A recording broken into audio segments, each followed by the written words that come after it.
Welcome back to Leeds Lately. Leeds have just beaten Norwich City 1-0 at Elland Road. Excuse the surroundings, I am currently in a hotel room, so that's why I couldn't stream the game as well, but I did manage to watch the game. Bit of a weird game, I thought. The fact that it only ended up 1-0 is obviously quite a rare thing for Leeds, and especially Leeds this season. We haven't had many games that have ended up such low scoring fixtures, but I do think that this game kind of had that written all over it, if not maybe them to come back and get an equaliser, but thankfully they didn't. I was speaking to Luke from Ought to Know Better. If you don't see Ought to Know Better, it's a great podcast, so you should go and check that out. I was speaking to him before the game on WhatsApp, and we both said that we thought Bamford would score, so we've got to give us both some credit for that. But yeah, obviously the goal came fairly early on in the game. We managed to get the ball out to Dan James, who I thought had an excellent first half, considering he came off at half time and wasn't able to play the rest of the game. He stopped, looked up, thought about what he was doing before he does it, which is a bit of a theme of his game this season, I think. And he was able then to pick his spot, put the ball into the box, and again, much like the goal against Birmingham City that Bamford scored on the start of this goal scoring streak, it was similar. He dropped to the back post. He made that run. If you haven't seen my video from earlier in the week on Monday, I talked about how Bamford and a striker in general and their movement can really help a Farke team to open up space, and that's exactly what happened. Bamford made a run towards the back post, or came inside a little bit, and then he dropped off in the defender's blind side where the defender can't quite see where he is, and that's where he was able to get up and head the ball back across the goalkeeper this time, unlike his Birmingham City goal. Really good finish, really good cross into the box, and a really good goal, really. But after that point, it kind of became scrappy. I think Leeds started well, but I think the rest of the first half was very scrappy for me. It wasn't a game where you could particularly see a lot of free-flowing attacking football happening from either side. And up until half-time, it was kind of, I would say that Leeds were the more dominant side, but neither of them particularly creating a massive amount of chances in that first half. Then the second half started, and I thought Leeds started okay in the first sort of 5-10 minutes of that first half, and I think we created a few chances. We came out the gates pretty well in that second half. Obviously we had to swap Dan James for Jayden Anthony, who I thought actually had quite a good game today, but the game kind of went away from us after that, and it went to Norwich, and Norwich, fair play to them, were completely dominating us at that point. They really, really were. They had that chance just before half time as well through Gabriel Sara, who just put the ball past the post. Really poor finish from him, but it was a bit of a snapshot. So they started to dominate things though, and really dominate things, and Leeds had to, for the first time in a very long time, sit back and defend for long stretches of the game, and I thought we did really well at that, because can you imagine having to do that in previous seasons under Jesse Marsh, even under Bielsa at times in the Premier League? I know this is a different level, but there were times in the last couple of years where you just thought an onslaught like that was always going to result in a goal, and I kind of did think that was going to happen, but it didn't, and that shows where we've gone to with this team and how far we've come. I think somebody that you need to pick out to be part of that, two people actually, Joe Rodon. He's always there to win every header, to just get you out of danger when you need it. He gets you out and he wins that header. He makes those tackles. Same with Archie Gray. Norwich had a counter-attack a bit later on in the game where you thought, oh God, this is it. Archie Gray stops the counter-attack, runs away with the ball and gets Leeds out of trouble. It was unbelievable.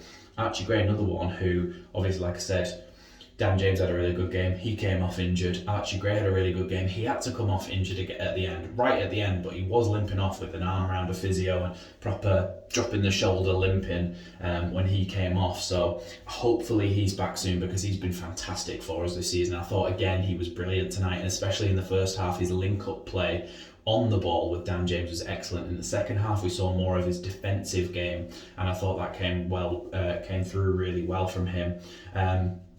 In terms of the rest of the game, that's when Norwich didn't manage to score from that sustained period of pressure, but then Leeds obviously managed to eventually get out of that, and then it started to be a few chances for Leeds. There were a few that, let's be honest, Bamford missed some sitters. The one that came onto his left foot and he hit it with outside of his foot, and it sort of fizzed off towards the corner flag on the opposite side. he really should have let that come across his body and just swung a right foot at it, open foot, like obviously I can't show you my feet, but like open feet like that, and just swept it towards the goal. And obviously he didn't do that, so that's something. I mean, I don't think he's going to change at this age, but it's something that if he added to his game, he'd be a whole lot of a better footballer. But I'm not having a go at him because I think off the ball, throughout this game, I think he played quite well, and I think obviously he got his goal, so he had that striker's run and that striker's knowledge to get in that position. So happy with Bamford's performance overall, but he does need to think about doing things like that, because I get it that it's come to you in the moment, it's a snapshot, it's instinct to go with your left, but you've got to really try and open up your body and go with your right foot there.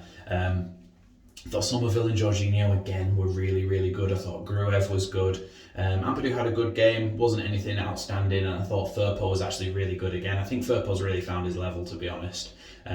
Getting crosses into the box, going past people, linking up the play, and actually putting in a defensive shift as well. I think he's really found his level, and hopefully that can give him a bit of a confidence boost to stay in this kind of rich vein of form that he is having at the moment. So I was happy with Firpo as well.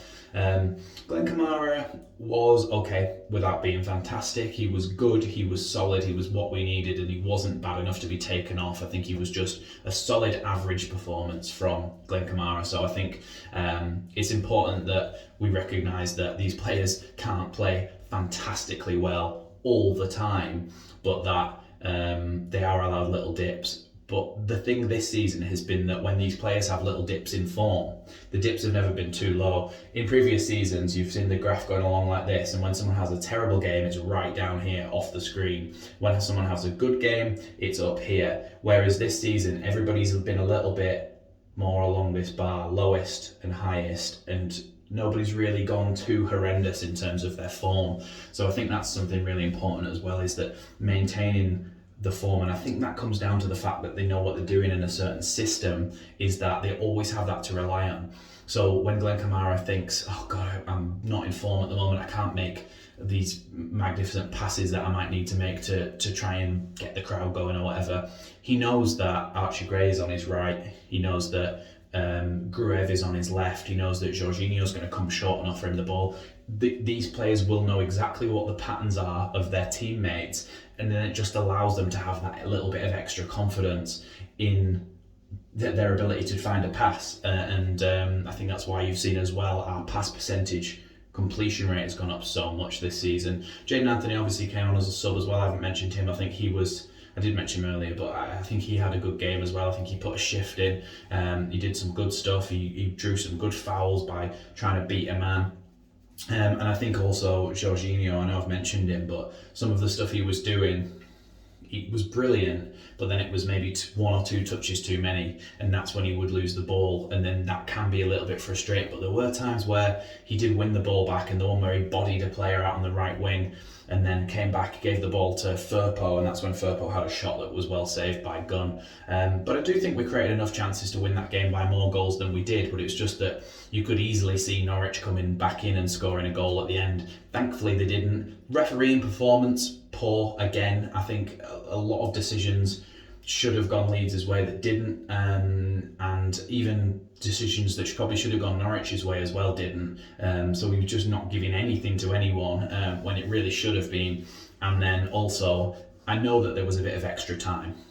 Okay, it's a minimum of 3 minutes. It's a minimum of 3 minutes, so usually expect an extra 30 seconds a minute. We had a free kick and some substitution, so maybe an extra 1-2 minutes, but not an extra 5 minutes on top of what they said was going to be added on. That was very frustrating.